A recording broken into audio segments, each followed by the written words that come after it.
Allahumma salli wa sallim wa barik ala Sayyidina Muhammadin wa ala alihi walhamdulillahi rabbil alamin.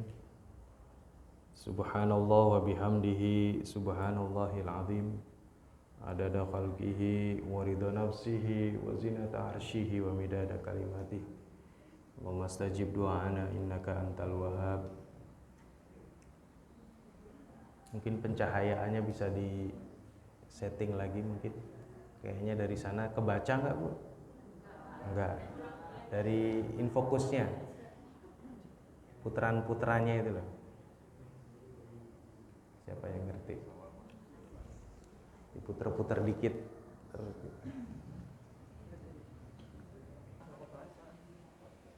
Kebaca? Yang deket ya. Cuman mungkin cahayanya kurang pas gitu tuh. Karena ada yang sini-sininya nggak kebaca. Diputer dikit gitu di situnya yang ngerti.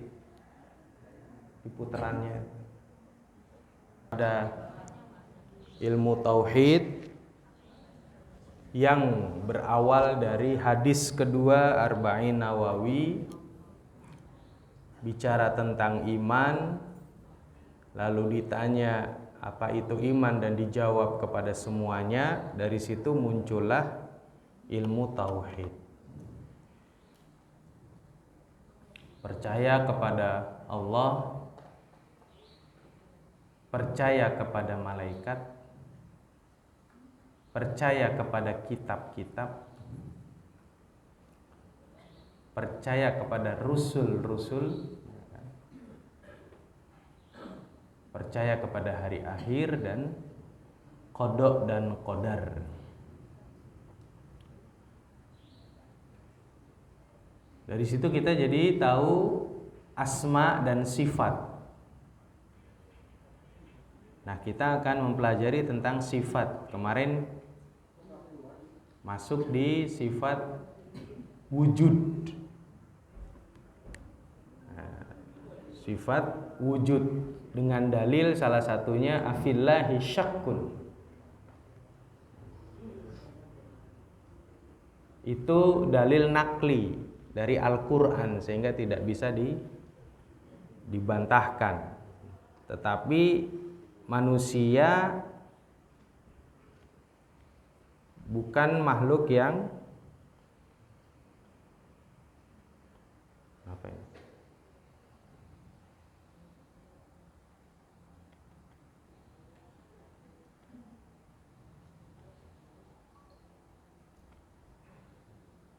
Kok ngelag ini?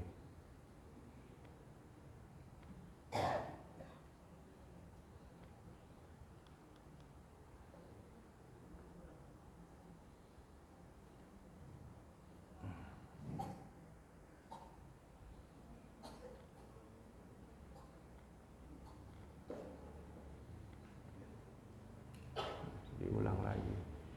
Tetapi kemudian manusia kan butuh dalil yang masuk akal. Karena umatnya Nabi Muhammad ini tidak seperti umat-umat nabi-nabi sebelum Nabi Muhammad. Mereka butuh apa-apa yang masuk akal. Kemudian Allah dalam Al-Quran menyuruh kita untuk melihat, misalnya contoh afala yang zuruna ilal ibili kaifa khuliqat wa ilas samai kaifa rufi'at wa ilal jibali kaifa nusibat. Kalaupun itu tidak terbaca karena mereka tidak percaya Al-Quran, maka dia bisa untuk melihat proses terjadinya misalnya pohon kelapa, buah kelapa.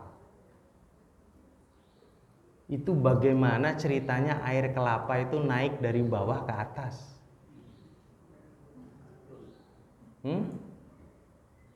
Terus tahu-tahu sampai di atas sudah manis. Terus ada yang hijau, ada yang enggak. Terus ada yang kelapanya kuning, ada yang pendek, ada yang tinggi. Ya, di hutan tumbuh, di laut tumbuh, di tempat gersang tumbuh. kelapa. Proses IPA-nya nggak sampai. Bisa berwarna-warni, bayam aja kan ya. Kenapa ada bayam merah, kenapa ada bayam hijau? Nah itu. Itu sebelum masuk ketika mereka tidak membaca Al-Quran. Dari matahari yang ada itu kemudian kok bisa cahaya matahari itu menghasilkan fotosintesis gitu. Itu teori apa gitu. Nggak ketemu. Ya, itu kan berarti ada yang mengatur. Makanya wujudnya Allah itu. Nah itulah iman kita dengan dibagi menjadi dua secara global dan secara rinci. Ya, kalau al-imanu ijmalan, makanya maknanya adalah meyakini Allah Subhanahu wa taala memiliki sifat kesempurnaan yang tidak terbatas. Ya, sifat rahmat, sifat maghfirah, sifat hikmah, sifat keadilan, dan juga sifat yang ke-20. Dan setiap manusia dikaruniai secuil dari sifat-sifat Allah. Dan gak banyak gitu. Makanya si fulan karakternya pemaaf. Si fulan karakternya tegas. Si fulan ini gitu. Sama seperti rahasia kenapa Rasulullah itu dibolehkan menikah sampai 9 orang. Itu ada rahasianya. Rahasia sosialnya itu adalah karena di semua istri-istri Rasul itu mewakili seluruh sifat para wanita di dunia. Dan hadis yang diriwayatkan Aisyah, hadis yang diriwayatkan Khadijah, hadis yang diriwayatkan Maimunah, hadis yang diriwayatkan Hindun dan lain sebagainya beda-beda. Hanya Rasul yang mampu untuk bersama mereka, sedangkan umatnya disuruh pilih di antara sifat-sifat itu. Karena pasti nggak sanggup, bukan hanya soal keadilannya, memahami sifat mereka yang berbeda satu sama lain saja untuk satu orang nggak akan sanggup, kecuali level Nabi. Nah gitu tuh, itu rahasianya tuh. Jadi kalau ada yang nanya, kok Nabi 9 kita cuma dikasih 4 gitu. Nah jawabannya itu,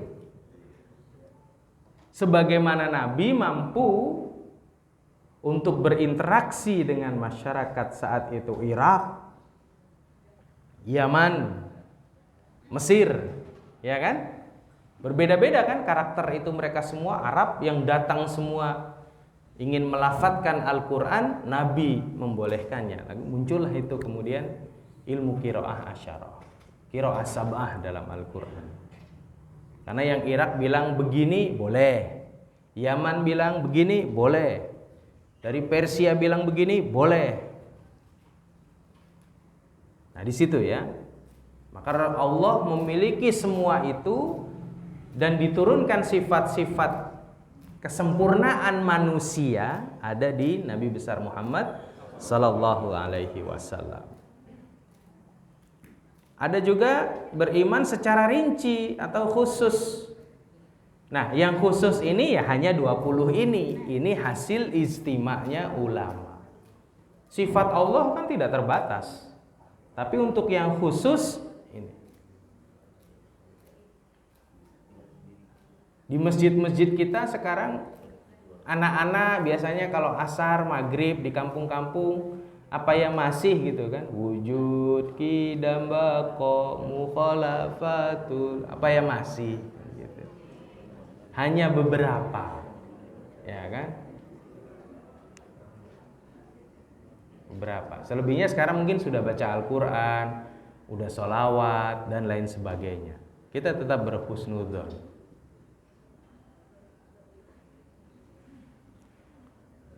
Maka ketika kita masuk di dalam keimanan yang secara rinci dengan 20 sifat tadi dari kitab yang dikarang oleh Syekh Thahir bin Sholeh Al-Jazari Al-Asy'ari. Kenapa disebut Al-Asy'ari? Abu Hasan Al-Asy'ari, Imam Tauhid Ahlussunnah wal Jamaah, dan Imam Al-Maturidi. Makanya disebut dengan Thahir bin Sholeh Al-Jazairi Al-Asy'ari karena dia bermanhaj Asy'ariyah. Secara matan disebutkan dalam kitab tersebut bahwa secara matan disebutkan dalam kitab tersebut, kaifal imanu billahi ta'ala ijmalan an na'taqida anna Allah ta'ala muttasifun bi jami'i sifatil kamal wa munazzihun an jami'i sifatin nuqsana.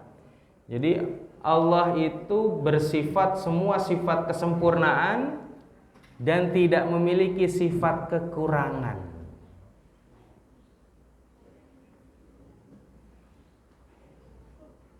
Kurangnya itu di kita gitu.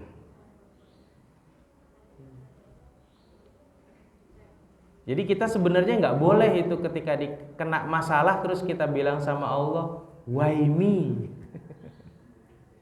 Kenapa aku? Itu nggak boleh. Itu seperti menafikan sifat kesempurnaannya Allah. Maka Allah hanya menjawab, wallahu fa'alul lima yurid. Nah, Allah lah suka-suka, dia yang nyiptain kita. Dia mau ngasih masalah apa ke kita gitu. Dia mau kasih kesenangan juga boleh. Nah, di dalam surat Al-A'raf juga ada tuh ayat wa nabluhum bisyarri wal khairi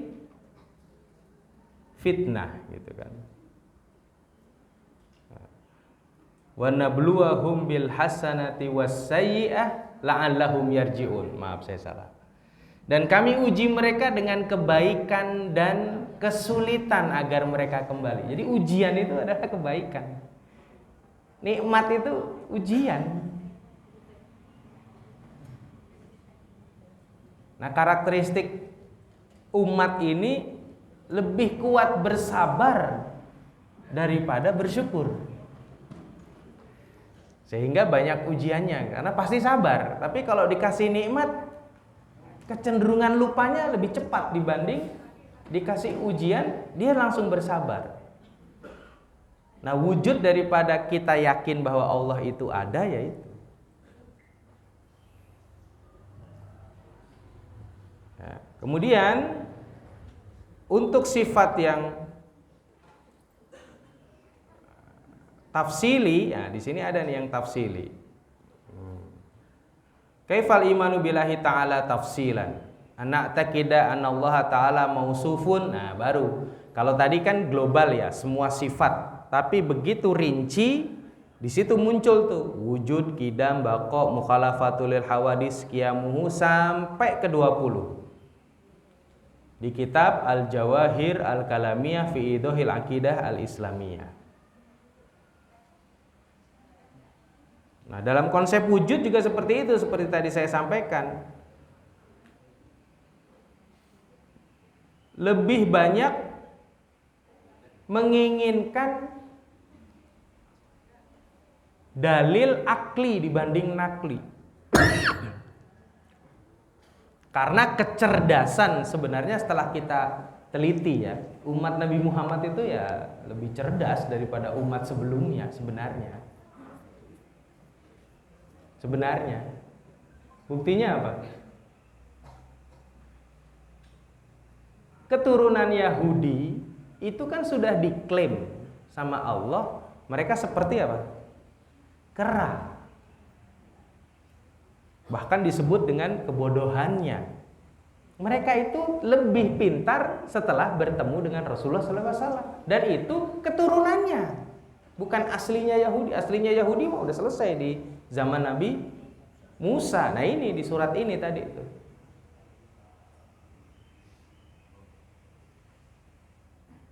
Dikasih ujian saja masih ingkar. Itu jelas tuh dibaca. Itu dikasih ujiannya serem lagi. Penyakit lah, darah lah, apalah, itu masih ingkar. Masih ingkar. Nah, disinilah kemudian wujud sebagai sifat pribadi Allah tak terbantahkan. Karena kalau tidak ada wujud Allah, tidak ada alam dunia ini. Berbeda teori dengan para ahli filsafat yang mengatakan bahwa dunia ini berawal dari ketidakadaan. Tambah nggak masuk akal, Pak. Masa iya semua ahli filsafat sepakat bahwa sesuatu terjadi karena ada yang membuat. Kalau dunia ini berawal dari ketidakadaan, berarti ketidakadaan membuat jadi ada. Tambah nggak masuk akal, Pak. Karena kita harus bisa membedakan antara ketiadaan, kalau dalam bahasa Arabnya adam, pakai ain, bukan hamzah. Kalau hamzah Adam, Nabiullah Adam, tapi ain, adam, ketidakadaan. Bedakan antara adam dengan ghaib, beda. Quran awal-awal sudah bilang alladzina yu'minuna bil ghaib. Beriman bukan beriman dengan yang tidak ada, beda. Beriman dengan yang tidak ternalar. Beriman dengan tidak yang tersirat. Beriman dengan yang tidak terasa. Itu namanya ghaib, supranatural. Ada. Allah menyuruh kita beriman kepada Allah yang tidak bisa divisualisasikan secara zahir, tapi ada. Bukan Allah tidak ada. Dan teori bahwa dunia ini diciptakan dari ketidakadaan, kemudian muncul ada, sudah ada zaman dahulu. Bahkan zaman Nabi Muhammad sallallahu alaihi wasallam. Makanya ini yang membedakan. Mukjizatnya para nabi-nabi sebelum Nabi Muhammad itu sifatnya hissiyah. Apa? Physically. Apa? Tongkat. Apalagi kapal. Nah, mukjizatnya Nabi Soleh, dia nunjuk batu keluar unta. Fisik kan? Jadi umat-umat sebelum Nabi Muhammad itu hanya cukup diwaukan dengan mata. Iya. Begitu Laut Merah diketok, zreng. Kan bingung semua tuh umatnya Nabi Musa. How come you do it, Musa? Jadi dia sebelum jalan juga terbingung-bingung. Mungkin kalau di Hollywood kan tuh pas mereka ngelewatin laut tuh, wah, ente nabi bener, ente nabi. Cukup begitu doang. Nabi Soleh juga gitu, Nabi Nuh juga gitu. Yang lebih parah Nabi Isa. Udah begini-begini tahu-tahu dia ngomong tuh masih kecil. Innani ana Rasulullah. Aku adalah hamba Allah, Rasul Allah yang akan mengajarimu kitab hikmah. Nah, waduh, bisa ngomong.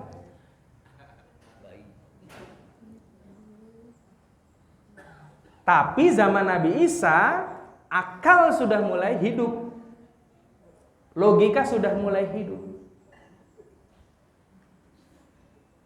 Nah, dalam surat Maryam atau surat Ali Imran kan disebutkan tuh, yang artinya bagaimana mungkin kamu Maryam kok bisa punya anak sedangkan kamu tidak bersuami? Jadi udah disebutkan bahwa akhirnya Allah cuma jawab, inna mathala Isa kamathali Adam. Ya, buat Allah mah bikin Nabi Isa kayak gitu mah enteng, seperti Nabi Adam, nggak ada bapak nggak ada ibu. Iya nggak?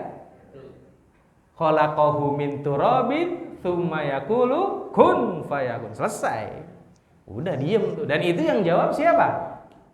Isa sendiri. Tapi ya tetap ingkar, tetap otak ya, logika. Makanya mukjizatnya para nabi-nabi itu sifatnya adalah physically.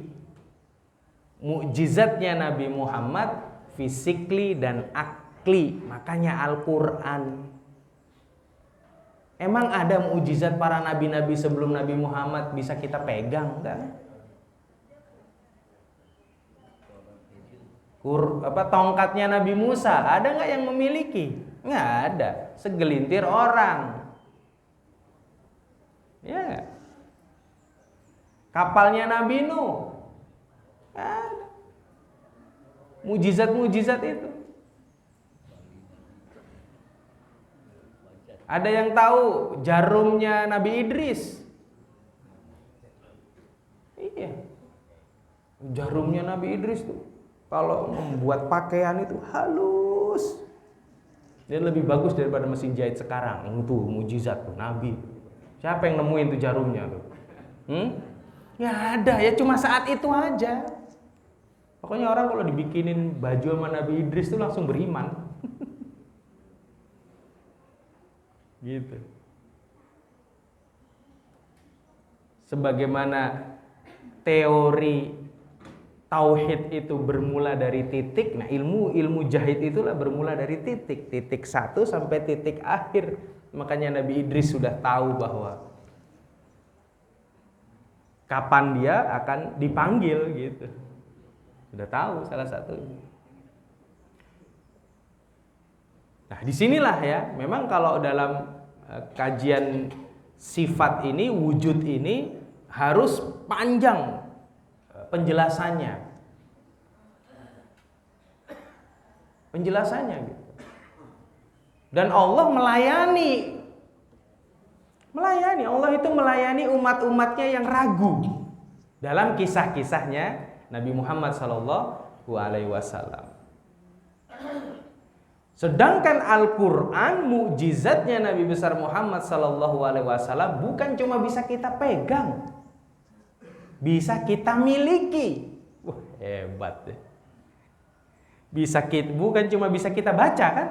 Bisa kita baca dan bisa kita bacakan.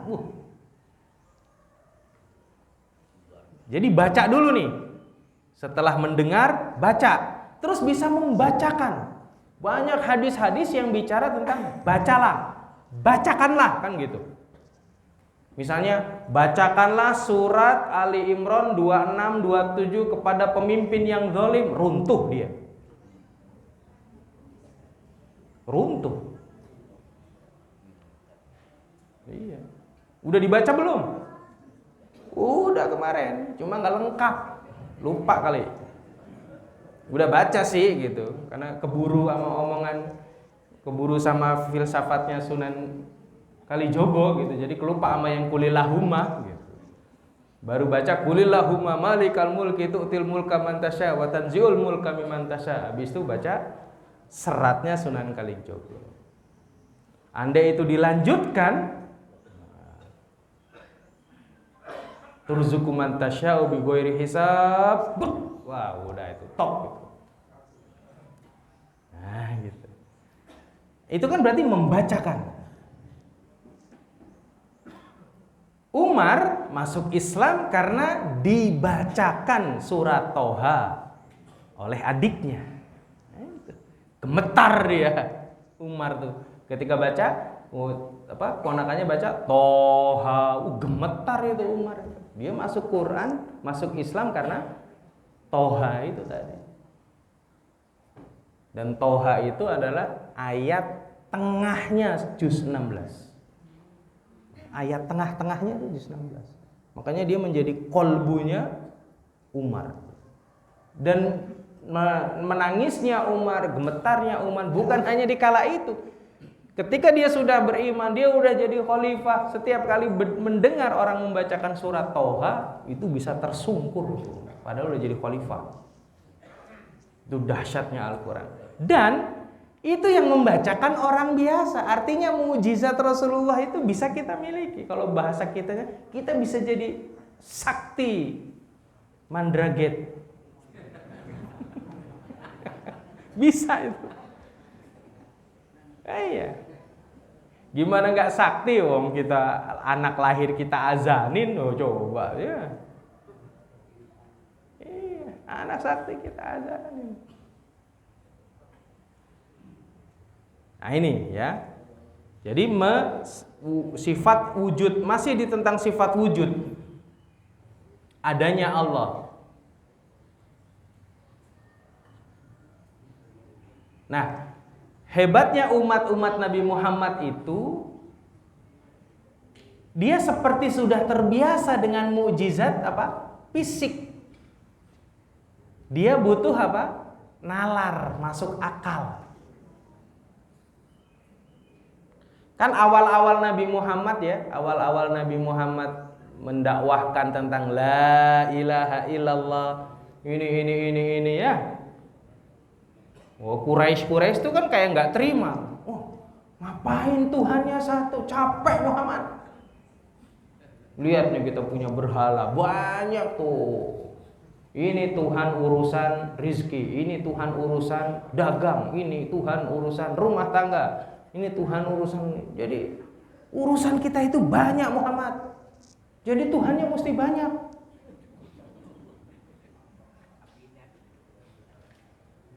Diem sebentar, Nabi Muhammad terus menjawab beliau. Kita ini hamba Allah.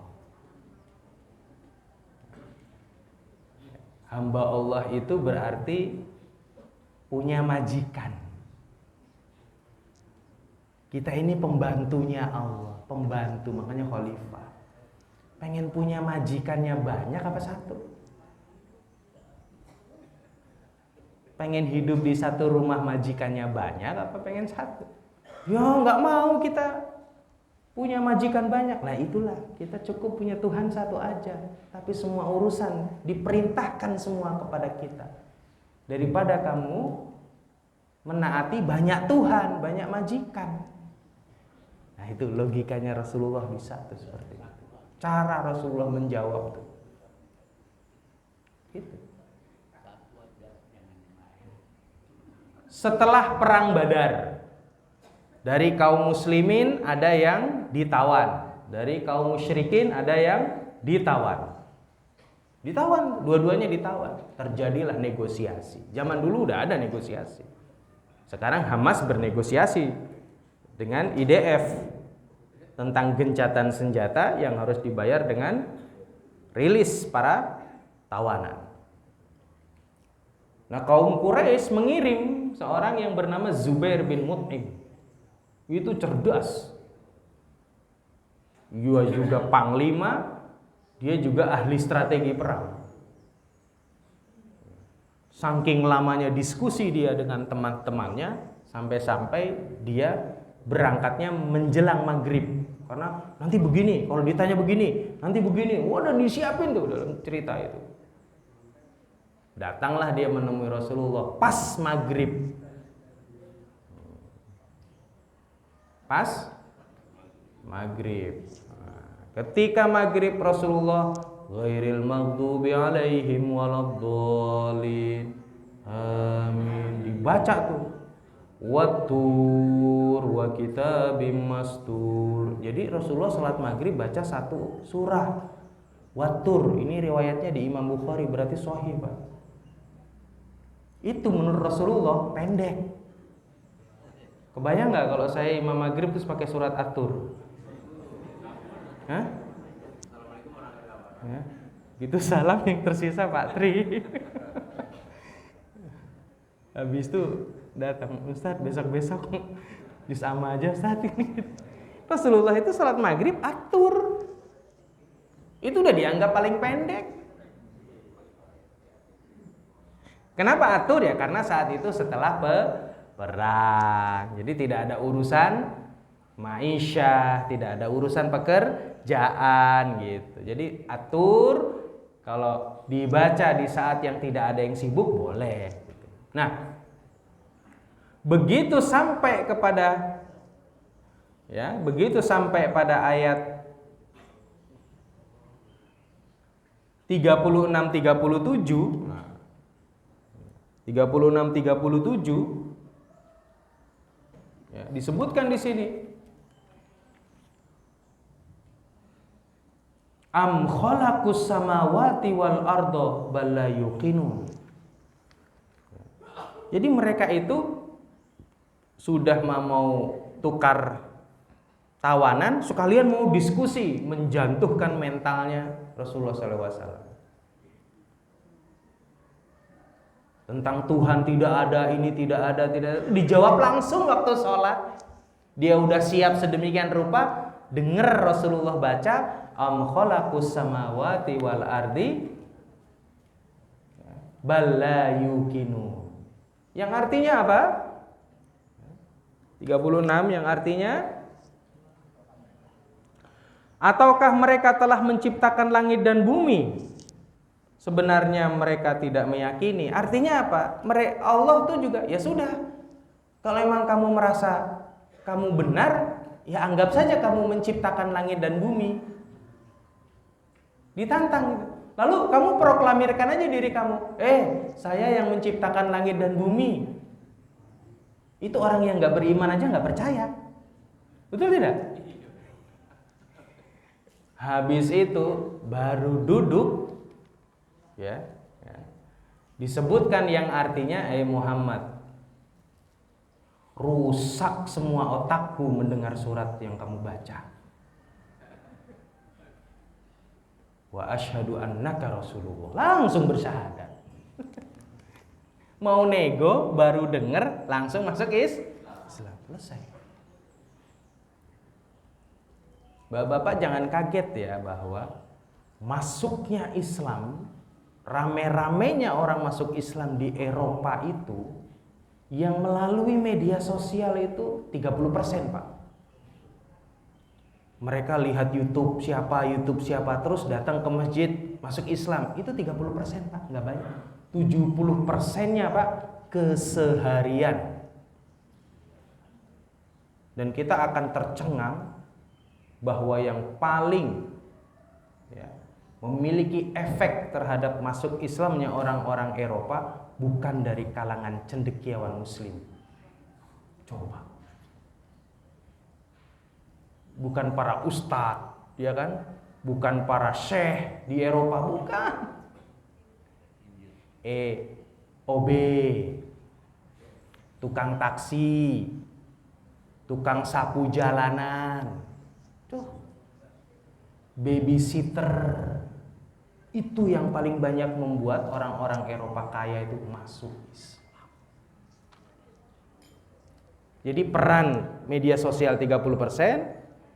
Di antara media sosial itu di dalamnya adalah para cendekiawan, Islamic scholar, para ulama, sedikit perannya. Selebihnya yang tidak kita sadari. Yang paling banyak ya salah satunya itu supir taksi. Iya, supir taksi. Di sana kan udah biasa, Pak, taksi, nggak kayak kita gitu. Kita kan kalau nge-Grab satu tujuan satu. Paling mentok-mentok 2 tujuan gitu. Di sana mah biasa tuh, satu taksi untuk 3 atau 4 tujuan. Satu orang, jadi tunggu-tungguan. Saya mau gini dulu ya, biasanya dokter tuh. Dokter sibuk, crowded. Kemudian ada macet, akhirnya dia memilih Grab. Naiklah dia dari rumah, dia akan pesan bahwa pertama ke rumah sakit ini, nanti dia atur jamnya lagi jam sekian ke rumah sakit ini, ke rumah sakit ini, ke rumah sakit itu. Supirnya nunggu. Saya selama nunggu apa? Ya yang paling enak nunggu mah tilawah, tartil, setelin tuh Quran. Itu dokter-dokter yang tidak beragama aja bisa. Kemudian bertanya, kemudian selanjutnya akhirnya apa? Yang dipesennya Grab dia terus ya. Kalau udah waiting tresno ya sudah. Nah, udah jadi itu, langsung masuk Islam gitu. OB yang suka nyapu. Ini kok bisa ya lagi hujan begini dia tetap nyapu. Ternyata komat kamit, ternyata dia baca. What are you reading? Quran. Mereka tuh tertakjub, kok bisa ya orang hanya cuma baca itu terus dia nggak takut air gitu loh. Padahal ya kehujanan gitu. Berarti kan zohirnya kehujanan, batinnya kita itu anti air semuanya. Iya loh, batinnya kita anti air semua. Kalau mereka itu zohir batinnya nggak anti air. Nah ini wujud, dari sini kita jadi tahu, oh ini wujudnya Allah.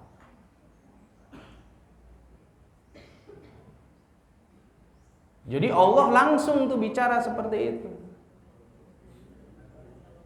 Di surat Al-Waqiah yang tadi saya baca, falaula in kuntum ghairu madinin, sekiranya kamu mengira bahwa kamu tidak beragama tapi kamu merasa hebat, merasa bisa mengatur semuanya, merasa bisa mengkondisikan semuanya, merasa bisa merencanakan sesuatu yang pasti akan terjadi sesuai pikiran kita. Itu Allah bilang gitu, falaula in kuntum ghairu madinin. Terus di apa namanya? Siapa gitu? Ditantang, tarji'unaha in kuntum shadiqin. Kalau gitu saat kamu mati coba aja balik. Kalau kamu merasa benar. Atau artinya, ya kamu kalau udah merasa hebat nggak usah mati. Coba aja ente bisa nggak usah mati. Allah tuh yang bilang.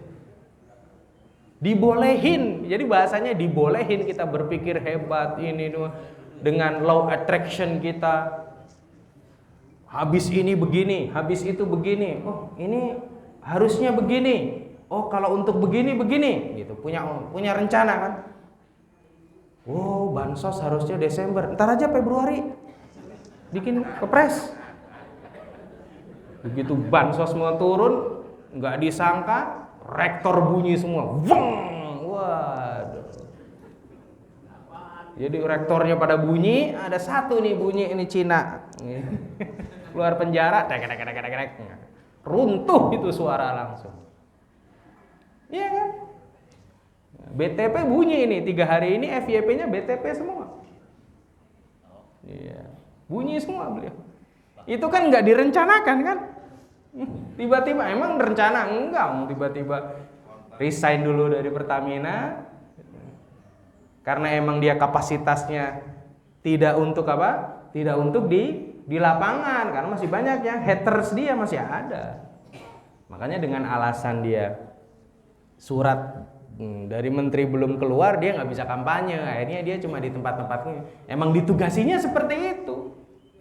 Sama Teguh Umar ditugasinya seperti itu. Tapi kemudian wah, ya kan?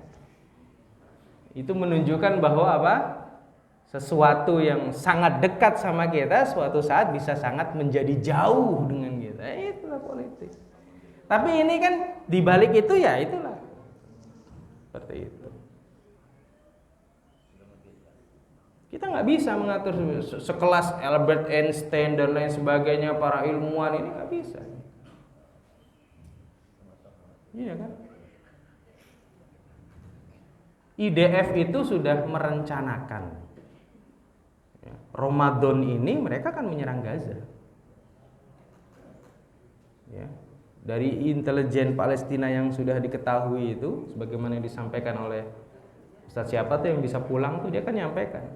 Sudah terbaca rencana mereka Ramadan ini. Hamas nggak mau lama. Langsung aja kita dengernya tanggal 1 Oktober, tanggal 7 langsung diserang. Kelabakan.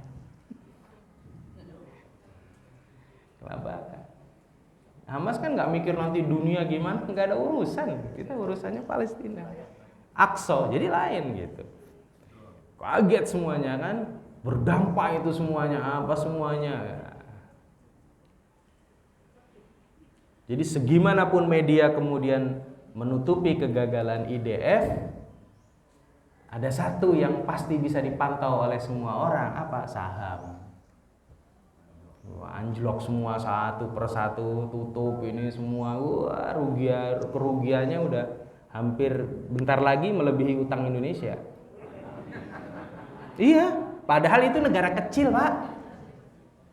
Ini karena sokongannya banyak, ini duitnya banyak kan. Sekali dia berhutang, hutangnya mau segede kita, Pak. Kan itu nggak masuk akal, negara kecil ya Israel sih. Israel itu kalau 10 juta tuh mana ya? Nggak ada kita di Jawa aja nggak ada ya. Ya paling 10 juta tuh Medan. Medan lah, semedan gitu. Jakarta 22. Jawa Barat 48. Jawa Timur 18 juta. Ya nggak sesirkel gitu loh. Israel tuh mau ditandemin sama Jawa wilayah mana nggak sesirkel. Sama Jawa Tengah 17 juta, nggak sesirkel. Mereka cuma 10, ya udah Medan. Medan aja udah 11, 12 gitu kan, itu Medan. Itu wujudnya Allah tuh ada. Sehingga berbagai macam teori yang mengatakan tidak adanya Allah terbantahkan sudah justru dengan apa yang diciptakan Allah. Dan akan terus ada, Pak. Akan terus ada. Akan terus ada orang-orang yang tidak meyakini wujudnya Allah. Ya, kita lanjut. Nah, setelah wujud apa? Qidam. Nah, qidam itu azali.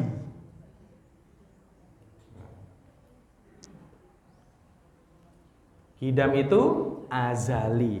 Ada sebelum semuanya ada. Nah, itu makanya. Setelah wujud pasti qidam. Orang kalau sudah keyakinan wujudnya itu ada, dia pasti untuk apa?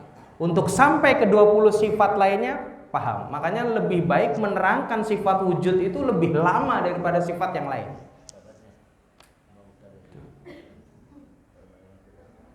Lebih lama daripada sifat yang lain.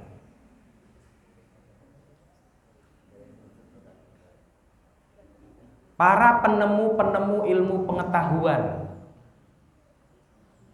dari kalangan dunia Islam, penemu peta, ya, apalagi coba, Al-Khwarizmi, kemudian siapa, itu mereka semua dipastikan ahli matematika, dan itu mereka ahli Quran.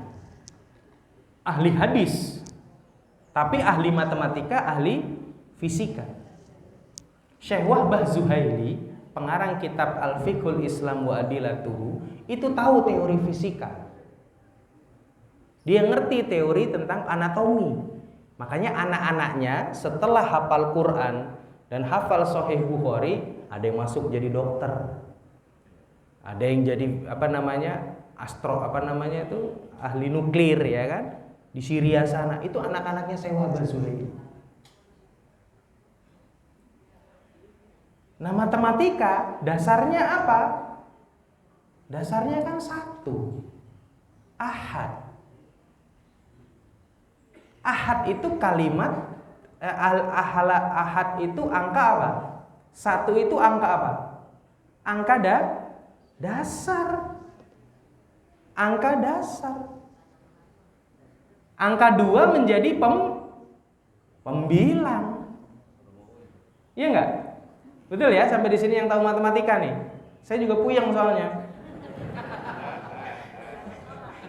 1 itu kan angka dasar.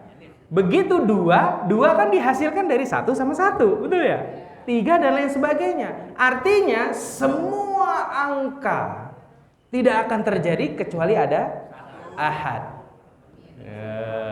Tuh matematika tuh. Gak akan terjadi. Iya enggak?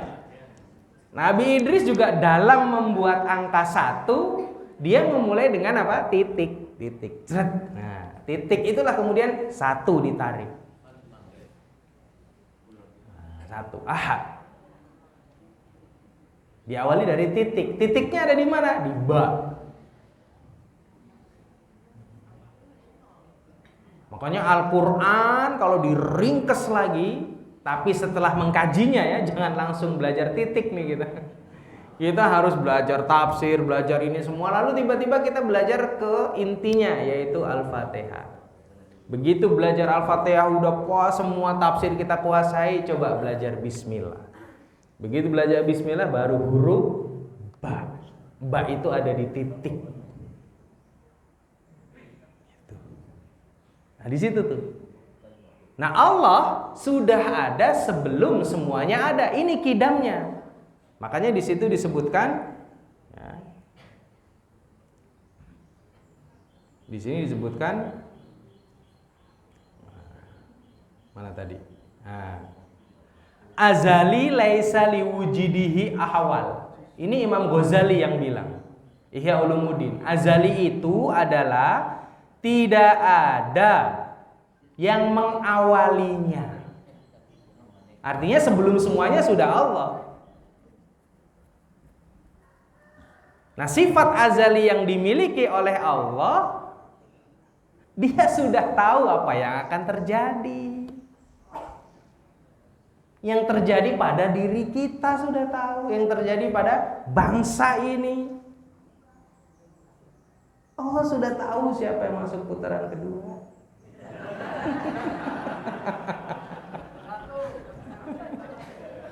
Hah?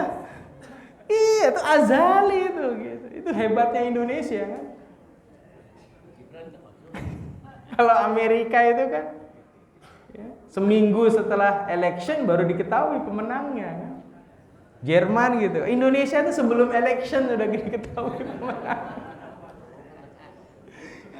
Kenapa? Karena kita banyak amat Islamnya dan belajar ilmu azali.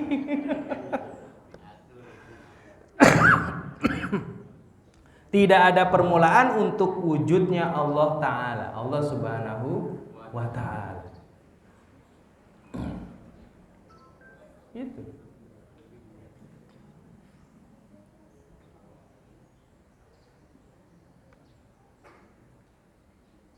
Nah, perdebatan akal ini kemudian Perdebatan akal ini kemudian bukan hanya masuk di antara para orang-orang yang tidak beriman, tetapi orang yang beriman pun bisa kena ujiannya. Gitu. Karena ujiannya.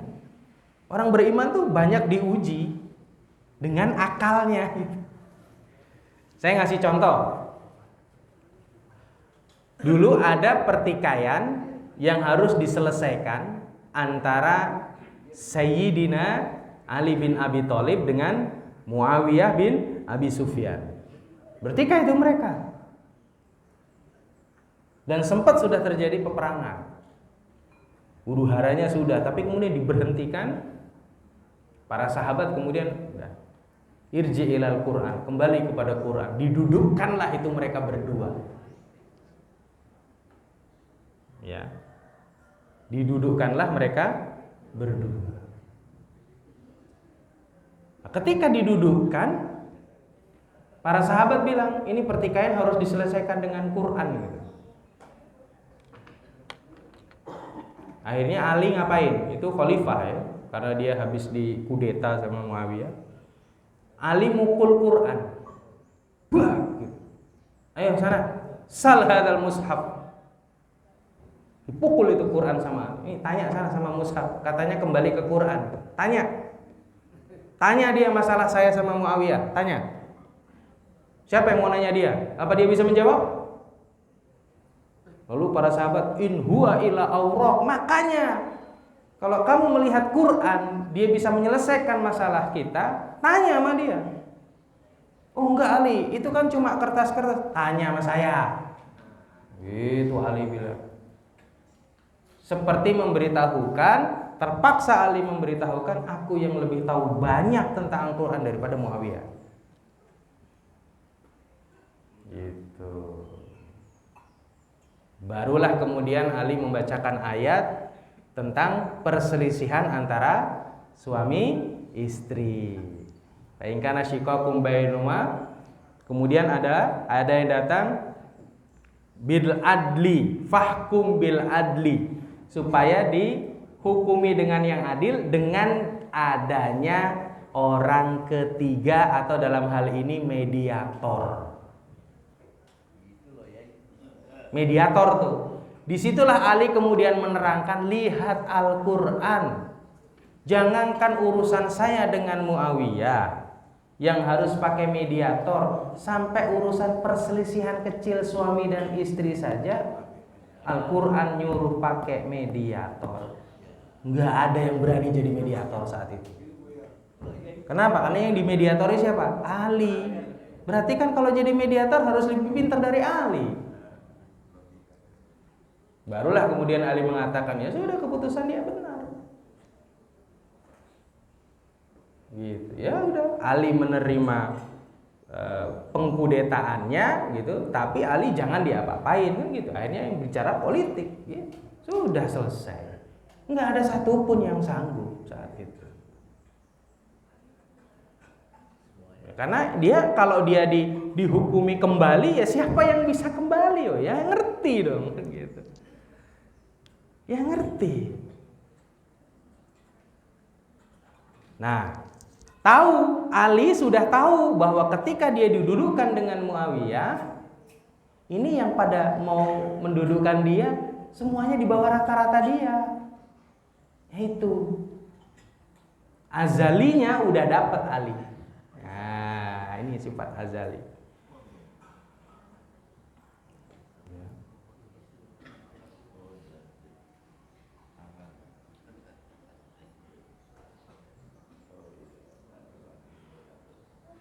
Dari sini kemudian kita bisa mengambil beberapa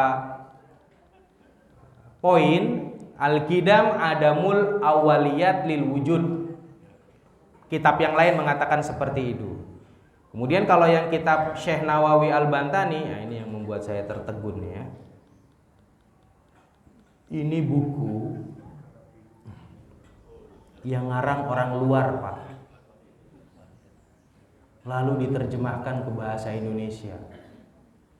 Itu orang luar menjadikan karangannya Syekh Nawawi Bantani sebagai referensi dia.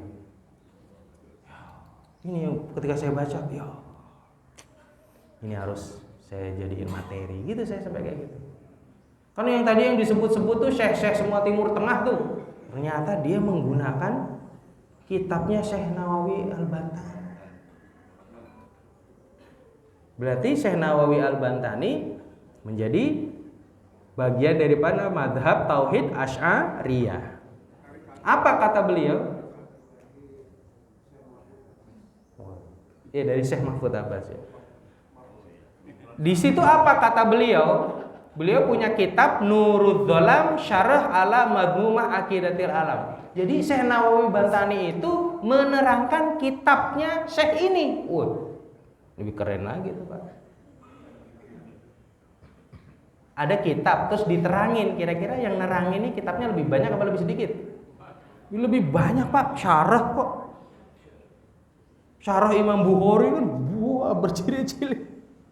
Imam Bukhari-nya cuma berapa? Ini syarahnya. Nah, ini Syekh Nawawi mensyarah kitabnya Syekh itu tadi. Wal qidamu adamul awaliyah li wujudi ta'ala falam yakhluqu nafsahu wala khalqihi ghairuhu. Nurudz Dzalam syarhi ala Mandzumati Aqidatil Awam, halaman ke-16. Artinya ini masih di awal-awal, karena kitab tauhid awal-awal masih halaman 16. Itu Syekh Nawawi Bantani menjadi rujukan. Coba nanti kalau ada yang pergi ke Qatar, Pak, pergi ke museum kitab-kitab kuno di Qatar, Pak. Kalau dulu saya masih bisa ngenali tempatnya, jadi masuk gerbang, masuk pintu, sebelah kanan paling pojok ada satu kitab, terang sekali lampunya di antara lampu-lampu yang lain. Ya, paling terang, warnanya merah gitu, kitab kecil. Tulisannya Sulamun Niraini. Begitu taklif Muhammad Mansur Al-Batawi. Masya Allah. Masuk museum, Pak. Iya. Perpustakaan Madinah, perpustakaan Jeddah, perpustakaan Ummul Qura. Kita ketik nih Yusuf Al-Minangkabawi, keluar semua bukunya, seret, Raknya sebelah mana kita tinggal datang ke situ, Pak. Ada.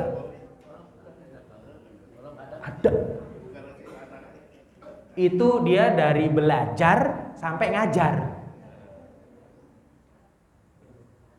Jadi pemimpin. Makanya kalau guru jadi pemimpin tuh Indonesia cerdas. Ya. Guru kalau jadi pemimpin tuh Indonesia cerdas. Coba dulu Gus Dur jadi pemimpin, wah cerdas semua kita. Jadi oh iya, ternyata begini, iya. Logikanya kan gampang, Ramadan itu ibadah, libur. Selesai udah. Libur udah. Suruhnya ibadah kok, libur. Nanti urusan rezeki ada sendiri. Ternyata bener kan? Zaman Gus Dur ketika Ramadan diliburkan, ekonomi malah naik. Loh, mana itu? Bingung semua itu para ekonom. Harusnya ekonomi itu bergerak karena perputarannya, kenapa dengan ibadah jadi naik? Tuh. Kalau guru yang jadi presiden kayak gitu. Ya, beliau kan jadi guru, baru jadi kiai kan gitu. Ya, gitu. Nah, kita nggak tahu nih nanti presiden kita nih guru apa tentara gitu.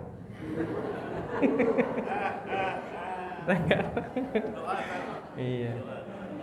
Saya sama istri itu sempat ini besok banyak nggak ya di Masjid Al Hidayah? Jangan-jangan banyak yang kejis. Iya kalau kejis masih nggak apa-apa lah. Takutnya ada yang ke GBK.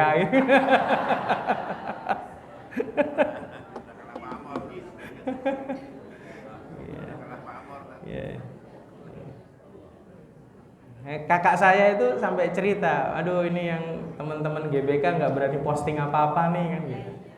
Karena kan langsung kena mental kan, dia posting apa gitu persiapan langsung ditembak, lu dibayar berapa bro? Ya gitu, diem. Ya korlap juga kan nggak berani posting apa-apa gitu. Udah cek saldo belum kan gitu. Kalau yang di JIS kan ya boro-boro, kita semuanya pengeluaran, nah, gagah gitu loh. Iya gagah gitu. Kalau yang sebelah sana itu posting apa ditembaknya gitu, dibayar berapa bro? Ini pada kena mental semua gitu. Tapi ya kita nggak tahu gimana nantinya ya. Azalinya kita Allah yang maha tahu. Kun fayakunnya Allah tuh yang maha tahu. Ya itu saja. Terus berdoa saja. Pokoknya masih ada waktu 3 hari untuk baca wirid Allahumma jannibna syaiton. Yang paham aja nih. Ya. Kan doa mencoblos kan? Allahumma jannibna syaiton. Lah iya benar kan, kita kalau mau nyoblos kan harus dijauhi dari setan kan? Iya. Nanti kita mau nyoblos nomor sekian, nyarinya yang kita cari nomor 24 loh, nggak ada partainya cuma sampai 17 Pak. Nyari 24 nggak ada itu. Makanya janibna syaitan dulu nih. Nah, gitu. Ya kan? Baru. Habis itu wajah nibi syaitan fi ma rozaqtana. Itu kan jelas. Karena pemimpin yang hadir itu harus jadi rizki buat kita. Dan kita bermohon rizki yang mau dikasih ke kita itu jauh dari setan. Rajin sholat. Gitu. Bener nggak? Salah nggak nih saya? Karena kita ini suka memposisikan sesuatu pada peruntukannya, nggak salah. Tapi begitu kita lihat maknanya, bisa buat apa saja. Sama seperti doa minum Coca-Cola, ya kan tetap Bismillahirrahmanirrahim Allahumma barik lana fima razaqtana wa qina adzabannar, kan sama. Iya nggak? Lu doa apa saja gitu sama, doa nyoblos ya gitu. Mau nyoblos apa saja. Iya nggak? Kira-kira dokter ya, kalau lagi mau nyuntik tuh doanya apa? Coba yang dokter yang nyuntik doanya apa? Bismillahirrahmanirrahim saja Bu. Jangan tambahin Allahumma jannibna syaiton. Iya biar apa? Biar obat kimia yang masuk kepada pasien kita itu dijauhkan dari sifat setan, karena itu obat rekayasa manusia. Paham? Nah, kalau dia herbal cukup dengan Bismillahirrahmanirrahim. Allahumma rabbana sihati bil ba'sa isfiat. Ya gitu. Ya.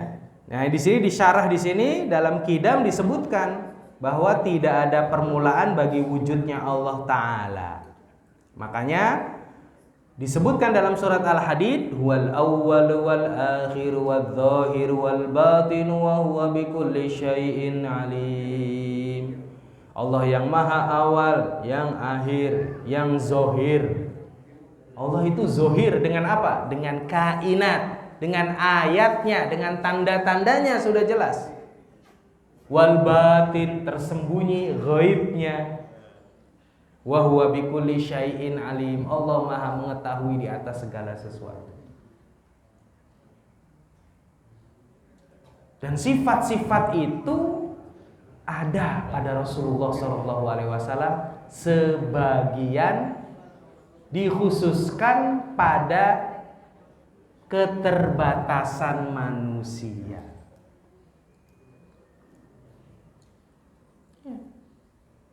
Rasulullah ditanya, iman siapa yang paling afdol di antara semua ciptaan Allah?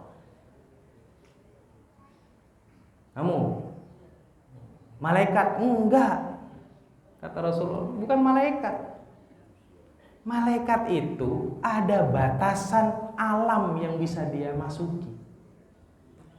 Bahkan itu di mana? Itu di langit. Di langit saja ada banyak alam. Ada alam langit, ada alam alam sirot, ada alam sidroh, macam-macam. Malaikat hanya mampu masuk di alam langit dan alam sirot. Sirotnya saja nggak sampai ujung. Makanya ketika Rasulullah SAW Mi'raj dan mau bertemu dengan Allah, ini kan pernah saya sampaikan juga. Jibril, stop Muhammad, saya sampai sini doang. Aneh nggak bisa lanjut. Kok bisa? Lah, saya bukan diciptakan untuk melewati ini Muhammad. Idza khatautu khutwatan lahtaraktu. Sekiranya aku melangkah selangkah ini dari sirot ini, saya kebakar Muhammad. Oh. Manusia yang bisa melewatinya, Pak. Coba. Dengan berbagai macam polahnya. Ada yang melewatinya birijlihi, biyadaihi, bibatnihi, faminhum mayyamshi ala rijli, waminhum mayyamshi ala batni, waminhum mayyamshi ala yadaihi, waminhum mayyamshi kalamhin bil basar. Ulama-ulama itu nanti akan melewati sirat seperti cahaya. Kita bisa melewati dengan apa? Dengan kaki itu, itulah orang-orang yang masuk surga dari golongan awam. Jadi nanti kalau ada lomba keseimbangan gitu, nah nanti disirat bener tuh gitu. Kita bisa dengan kaki, tapi kaki kita sudah dilumuri dengan amal soleh. Jadi kita bisa melewati itu jembatan. Malaikat aja nggak bisa, Pak. Makanya imannya malaikat di bawah imannya kita. Malaikat hanya bisa ngempet. Marah itu cuma ngempet tapi nggak bisa ngapa-ngapain. Ngelihat Rasulullah dihina, nggak bisa ngapa-ngapain. Kalau kita kan bisa langsung melampiaskan kan, tapi diajari oleh Al-Qur'an wal kadhiminal ghaidh wal afina aninar. Boleh marah, tapi sebaik-baiknya akhlak adalah yang menahan amarah. Tuh, diajari. Ya. Sholawat dulu kita kepada Rasulullah atas segala ilmu yang diajarkan kepada kita. Allahumma, semuanya. Allahumma sholli ala Sayyidina Muhammad. Ayo bareng-bareng. Allahumma sholli ala sayyidina Muhammad. Sekali lagi, Allahumma sholli ala sayyidina Muhammad. Lalu kemudian ditanya lagi, jin tidak, malaikat tidak. Maka yang terbaik imannya itu adalah iman yang paling keren itu adalah iman manusia. Dan ditambah lagi, mereka yang terbaik imannya adalah dari manusia yang tidak melihatku, tidak melihat kalian, tapi dia mengimaniku dan menjalankan sunnah-sunnahku, yaitu kita. Iya. Lah sahabat ketemu dia bahagia. Ngelihat wajahnya Rasulullah bahagia. Lah sahabat ketemu tiap hari bahagia. Kita disolawatin aja udah bahagia. Coba tuh. Oh nggak keren tuh iman kita tuh. Iya. Tingkat inisiatifnya mereka itu personal. Tapi tingkat inisiatifnya kita jamaah. Contoh, ada yang nggak suka dengan Ali bin Abi Thalib, maka Abdullah bin Muljam lah yang membunuh dia. Nggak semuanya kan? Coba kita nggak suka sama orang, kelar itu 212. Ya kan? Inisiatifnya, buang gitu. Kalau zaman dulu sahabat ketemu tiap hari, ketemu dengan, tapi inisiatifnya personal. Inisiatif kebaikannya personal, inisiatif ini coba. Saya ngasih contoh tingkat inisiatif, bukannya kita menggimana-gimana kan, tapi dari sisi kemuliaannya kita ya, bahwa mereka tetap punya kemuliaan tersendiri, tapi dilihat dari sisi kita. Yang saya suka bertanya itu, kok bisa para sahabat-sahabat itu hidup bersama Rasulullah terus membiarkan Rasulullah lapar, itu gimana ceritanya? Hah? Kan jelas tuh hadisnya ya. Lagi sholat Rasulullah kedengaran kerak. Selesai sholat, ya Rasul, apakah engkau sakit? Enggak. Lalu Rasulullah sholat ba'diyah, kedengaran lagi krek. Kayaknya ini bukan tulang deh. Iya, ini bukan tulang. Kalau tadi saya pikir tulangnya Rasul tuh, karena mungkin dia krek. Ini bukan tulang ini. Apa nih? Ini batu nih. Baru, Pak ya Rasul, apakah engkau sakit? Enggak, aku enggak sakit. Dipaksa ini. Demi Allah dan Rasulullah yang maha mengetahui segalanya, ya Rasul, apakah engkau sakit? Karena kalian memaksa. Tidak, aku tidak sakit. Mohon berkenan ya Rasul untuk melihat kami apa yang suara tadi. Dibukalah itu baju Rasul. Ada kerikil-kerikil yang, setelah dibuka baru ya Rasul, kenapa engkau tidak bilang? Bagaimana mungkin kami membiarkan engkau lapar? Itu mah nggak terjadi Pak di kita, Pak. Jujur nggak terjadi Pak di kita. Iya nggak? Kita nggak usah pakai nunggu lapar aja. Ada ngelihat Ustadz agak doyong sedikit, Ustadz ayo nasi uduk yuk. Nggak usah pakai nunggu kerak gitu, enggak. Ustadz mau kopi, mau apa, silahkan. Udah lengkap tuh coba. Ini inisiatifnya gitu loh. Tapi jawaban Rasul, sungguh aku tahu bahwa kalian tidak akan pernah membiarkanku dalam keadaan lapar. Tapi aku malu jika ditanya kepada Allah di hari kiamat nanti, aku menjadi pemimpin yang membebani kalian. Nah, itu jawabannya Rasul. Artinya apa? Pemimpin itu jangan jadi beban. Setidaknya jangan jadi beban pikiran rakyat. Ini rakyat mikirin pemimpinnya terus, nggak kerja-kerja dia. Ini maunya apa sih nih? Kan gitu. Bapak ini kerja apa ngerjain? Gitu. Ya, kita nggak tahu gitu. Nah, itu jawabannya. Nah, Rasulullah mengajarkan itu. Ya, tapi akhirnya dari kisah itu, dari sisi emosional, akhlak dan inisiatif, memang kita seperti tidak terima. Ada Abdurrahman bin Auf, tapi kenapa Rasulullah miskin? Ternyata ya memang Rasulullah ada hadis sahih yang disuruh milih. Kamu hidup menjadi seorang raja dan rasul, atau kamu hidup di akhir hidupmu sebagai seorang yang miskin, tetapi Islam menjadi rahmatan lil alamin. Rasulullah memilih, aku milih hidup miskinnya. Sudah, itu pilihan Rasul. Ya, Rasulullah memilih hidupnya miskin. Maka di akhir hidupnya Rasulullah miskin. Ya, itu pilihannya. Maka para sahabat pun tahu seperti itu. Nah, karena tahu itu, kesungkanan mereka untuk menawarkan, gitu kan? Kesungkanan mereka.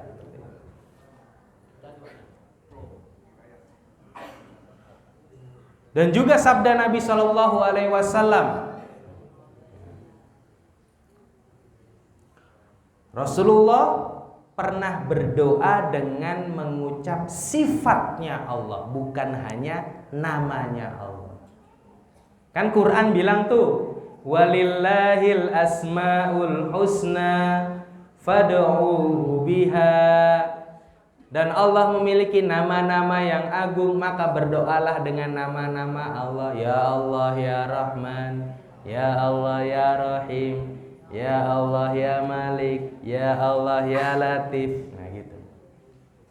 Maka di antara doa-doa itu ulama lah yang mengajarkan, sebut namanya lalu sebut doa dari nama tersebut. Ya Rahman irhamna, ya Latif ultuf bina, ya Malik umluk bina mulkan, terus sampai semua.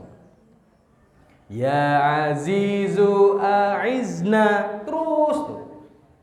Tapi Rasulullah juga pernah berdoa dengan sifatnya Allah. Allahumma antal awwal falaysa qablaka syai' wa antal akhir falaysa ba'daka syai'. Coba. Seperti doa salat malam. Ya kan? Allahumma lakal hamdu anta qayyumus samawati wal ard. Qayyum itu ada di mana? Ya kan? Walakal hamdu anta malikus samawati wal ard. Walakal hamdu anta nurus samawati wal ard. Kan inti daripada sholat tahajud, doanya itu kan tauhid, membenarkan adanya Allah dan semua yang menyertainya. Antal haq wa qauluka haq wa wa'duka haq wal jannatu haq wan nabiyyuna haq wan naru haq wasa'atu haq. Kalimat wasa'atu haq itu membenarkan iman biyomil akhir. Ya, wa rasulu haq. Allahumma laka aslamna wa bika hakamna wa alaika tawakkalna wa bika khasamna wa ilaika annabna. Barulah faghfir lana ma qaddamna wa ma akharna wa ma asrarna wa ma a'lanna wa ma anta a'lamu minna antal muqaddim. Nah ini kalimat antal muqaddim ini dari kalimat apa? Qidam. Anta yang lebih mengetahui bagaimana aku nanti. Antal muqaddim wa antal muakhir. La ilaha illa anta subhanaka inna kunna minadz zalimin. Di doa salat malam ada nggak minta rumah? Nggak ada kan? Nggak ada. Minta anak pinter? Nggak ada. Semuanya tauhid dan ampunan. Makanya rizki yang paling nikmat itu ampunan salah satunya. Karena kalau Allah sudah memberikan ghufranu, Allah berpotensi memberikan ridwanu. Makanya kan kita masuk surga insya Allah atas ridhonya Allah, dan kemuliaannya Allah. Makanya para sahabat disebut radhiyallahu anhum karena sudah dijamin masuk surga. Berarti sifat Allah yang pasti membuat umatnya masuk surga ridho. Kalau kita mau dapat ridhonya Allah, ridho apa yang ditetapkan Allah. Selesai. Plus kali plus, sudah selesai. Itu matematikanya. Mau dapat ridhonya Allah, ridho dengan apa yang ditetapkan. Wardho bima qasamallah. Kan gitu. Kan gitu Allah bilangnya. Kalau kamu ingin dapat ridhoku, ya sudah. Dan ancamannya juga gitu kan. Barang siapa yang tidak menerima qadaku walam yardho bima qadai fal yakul robban siwaya. Sampai digituin kita di hadis qudsi.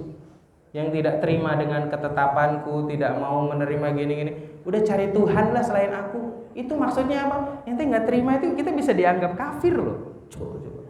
Itu tauhid yang paling tinggi, nggak boleh nggak ridho. Nah, di antara ridhonya itu makanya dalam penempatan rahasia kenapa al-imanu biqada wa qadar khairuhu wa syarruhu itu setelah hari kiamat itu ada rahasianya. Kenapa itu nggak di awal? Kenapa itu nggak di akhir? Karena banyak yang menganggap iman, rukun iman ilmu. Padahal dia juga aplikatif. Kalau sudah percaya dengan semua rasul, semua kejadian yang terjadi di Quran yang menceritakan para rasul-rasul, kita harus percaya dan meyakininya. Dan karena itu Quran bisa terjadi kepada kita, paham ya? Karena bisa terjadi kepada kita. Tapi mungkin tidak percis seperti Al-Quran. Contoh, kejadian mukjizatnya Siti Maryam ya cuma sekali itu. Habis itu nggak ada lagi. Sesolehah apapun wanita mengabdi dia di Masjidil Haram pun atau mungkin di Masjidil Aqsa sekalipun saat ini, jika ada seorang wanita solehah gitu, dia nggak mungkin melahirkan Isa lagi, ya kan? Tapi keajaibannya dia dapat. Kalau mukjizat hissiyah fisiknya enggak gitu, ya enggak?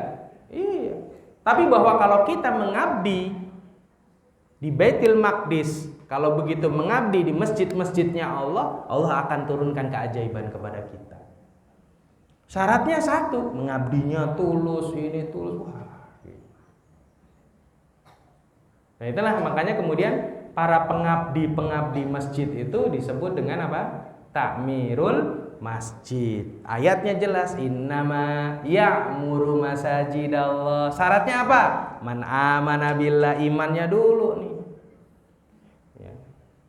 Wa rusulihi dan semuanya baru kemudian maka fa'asa ulaika ayyakunu minal muhtadin. Pasti mereka akan mendapatkan apa? Jalan. Itu di surat At-Taubah ayat 18. Ya itu seperti itu.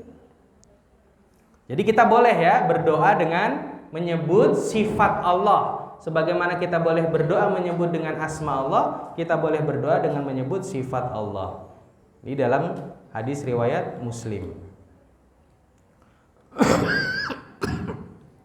Itu tadi dalil nakli. Kalau dalil aklinya ya. Ya. Minum dulu. Emang batuk. Enggak udah. Cukup. Biar saya nggak jadi beban. Ya. Nah, contohnya adalah kidam sebelum kan? Ya kan, sebelum gitu.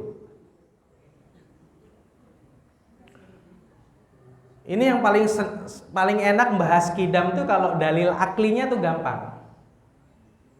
Gini Bu ya. Telur dulu apa ayam dulu? Nah, ayo. Siapa golongan telur? Siapa golongan ayam? Lihat, kita sibuk di urusan telur dan ayam, dan kita saling ribut. Kita nggak berkontribusi apapun terhadap telur dan ayam itu. Betul nggak? Kita hanya sampai mana yang duluan.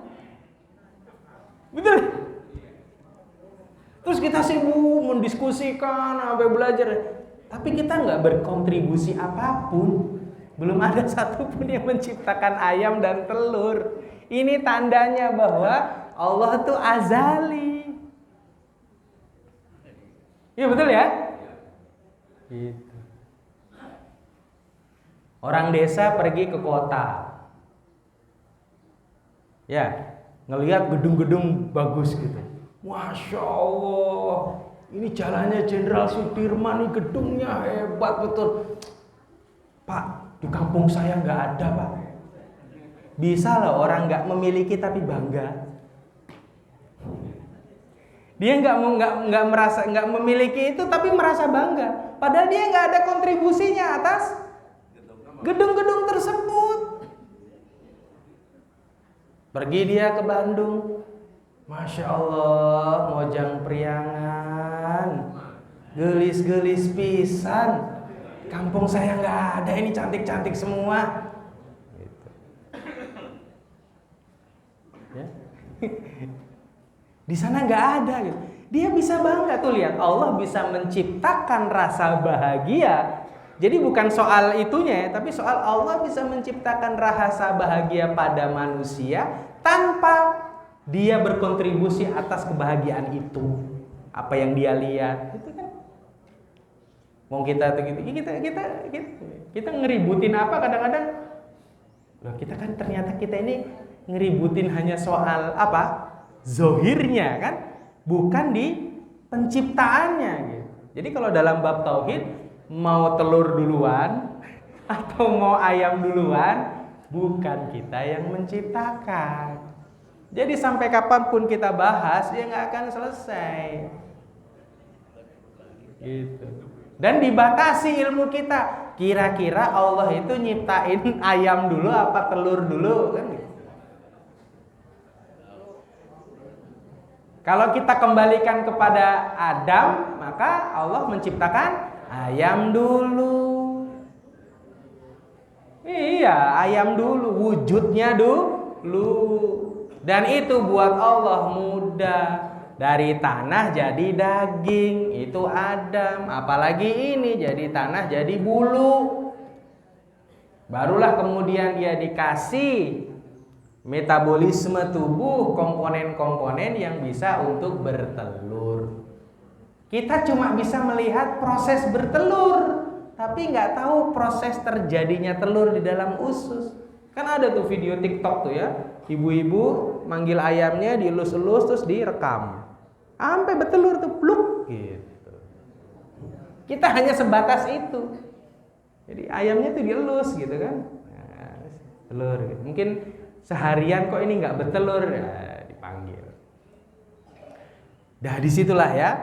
Nah, penciptaan A, penciptaan B dan lain sebagainya diawali dengan Allah menciptakan dasarnya dulu, baru kemudian dilanjutkan. Kayu itu yang menciptakan manusia, tapi manusia diciptakan oleh Allah. Jadi kita nggak boleh mengklaim sayalah pencipta kayu ini. Apalagi saya bilang sayalah penemu kayu ini. Nemu di mana? Ya kan? Dan manusia kan otaknya bercabang. Kalau pergi ke museum Turki, wah itu ada tongkatnya Nabi Musa. Dan dia seorang kolektor. Bisa saya beli berapa ya? Otaknya itu tuh. Tapi kalau dia seorang arkeolog, itu asli apa KW ya? Gitu. Ya. Tapi kalau dia yang suka dunia supranatural, ya kan? Ini kalau dipegang saya bisa kaya kali ya? Nah, gitu kan? Macam-macam pikiran orang kan, padahal saat itu Tongkat Nabi Musa itu ya hanya untuk membelah laut saja. Setelah Nabi Musa selesai, dia menjadi tongkat biasa saja. Karena belum ada cerita manapun yang kemudian melanjutkan memegang tongkat Nabi Musa. Apakah benar itu emang tongkatnya benar, apa emang dan lain sebagainya setelah Nabi Musa wafat, kita nggak tahu. Kemudian orang yang memegang tongkat Nabi Musa itu setidaknya memiliki kelebihan nggak jauh lah gitu, nggak ada cerita kan? Nggak ada cerita. Anaknya lah, cucunya lah, pemegang tongkat Nabi Musa turunan-turun nggak ada. Tapi lihat Quran. Yang hafal Quran zaman Nabi Muhammad dengan yang hafal Quran zaman sekarang sama fadilahnya. Tuh lihat. Bedanya 1400 tahun. Sama fadilahnya. Di sana sakit demam dibacain Quran sembuh, di sini sakit demam dibacain Quran sembuh, sama. Tuh lihat. Itulah disebut dengan rahmatan lil alamin. Allahumma sholli ala sayyidina Muhammad. Allahumma sholli ala sayyidina Muhammad. Sekali lagi. Allahumma sholli ala sayyidina Muhammad. Semoga kita bisa mengimani wujud dan qidam dan masuk dalam pengetahuan kita, memahaminya dengan baik dan mengaplikasikannya dalam keseharian kita. Dari setiap kejadian-kejadian kita iktibarkan bahwa Allah itu ada, dan Allah sudah ada sebelum semuanya ada, dan Allah lebih tahu segalanya sebelum semuanya terjadi. Hadanallahu wa iyyakum ajmain. Wassalamualaikum warahmatullahi wabarakatuh.